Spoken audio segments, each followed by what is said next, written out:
4 లక్షల DSC aspirants అడుగుతున్నారు కదా, మరి వాళ్ళ కోసం ఇవ్వంటే పోస్ట్ పోన్ ఎందుకు చేయట్లే? ఒకవేళ పోస్టులు అమ్ముకుంటారా? అన్నింటి సర్కిల్ లాగా గతంలో కేసీఆర్ అమ్ముకున్నట్టు మీరు అమ్ముకుంటారా? ఎందుకోసం ఇట్లా? ఇది వెంటనే తక్షణమే పోస్ట్ పోన్ చేసి వీళ్ళకి సమయం ఇచ్చి, ఈ సమయం ఇచ్చినంత తర్వాత ఎగ్జామ్ కండక్ట్ చేయాలి. ఒకవేళ మీరు 3 నెలలు కాకపోతే వాళ్ళు 6 నెలలు అడుగుతున్నారని మీరు మాయమాటలు చెప్తున్నారు కదా, ఫస్ట్ మీరు ఒక కమిటీ వేయండి. అప్పటి వరకు పోస్ట్ పోన్ చేసి ఒక కమిటీ వేసి వాళ్ళ అభిప్రాయాలు తీసుకున్నాకనే వాళ్ళు ఎప్పుడు పెట్టమంటే అప్పుడే పెట్టండి. అంతేగాని ఇక్కడ మీ వాళ్ళ అభ్యర్థులు 6 నెలలు అడుగుతారు, ఇంకో సంవత్సరం అడుగుతారు, అసలు టీచర్లు లేరు.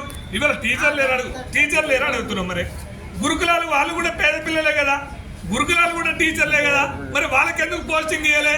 అంటే డ్రామాలు ఆడి ఈ ఎగ్జామ్స్ ఇప్పుడే కండక్ట్ చేసి మళ్ళీ ఏదో డ్రామాలు చేసే ప్రయత్నం చేస్తారు. కానీ ఎట్టి పరిస్థితుల్లో దాన్ని మేము ఒప్పుకోం. ఖచ్చితంగా వెంటనే ఈ పోస్ట్ పోన్ గురించి ఒక ప్రకటన రావాలి. షెడ్యూల్ వీళ్ళని డిసైడ్ చేసి ఈ విద్యార్థులతో మాట్లాడినాక తర్వాత నువ్వు షెడ్యూల్ డిసైడ్ చేసుకో.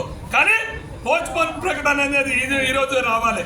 లేకపోతే ఇక్కడనే ఆమరణ నిరాహార దీక్ష వీళ్ళందరూ కూర్చోవడం జరిగింది.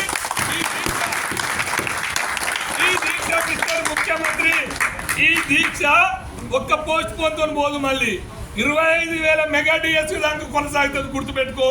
వీళ్ళతో గోక్కోకు.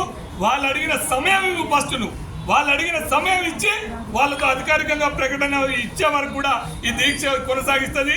దాంట్లో మా విద్యార్థి సోదరుడు సహచరుడు కూడా మోతీలాల్ గారు ఉన్నారు. అదేవిధంగా ఉస్మానియా, కేయూ, జేయూ అన్ని యూనివర్సిటీలో ఉన్నారు. సంపూర్ణ మద్దతు కూడా మేము వాళ్ళకి ప్రకటిస్తున్నాం. మేమేదో రెచ్చగట్టే వాళ్ళ కోసం దీక్ష మేము చేయట్లేము, వాళ్ళే చేస్తాం. మేము మద్దతు ఇవ్వడానికి వచ్చినాం తప్ప మేమేదో చేయట్లేదు మిస్టర్ రేవంత్ రెడ్డి అని చెప్పేసి ప్రకటన సానుకూలంగా వస్తుందని ఆశిస్తూ ఈ దీక్షను కొనసాగిస్తాం.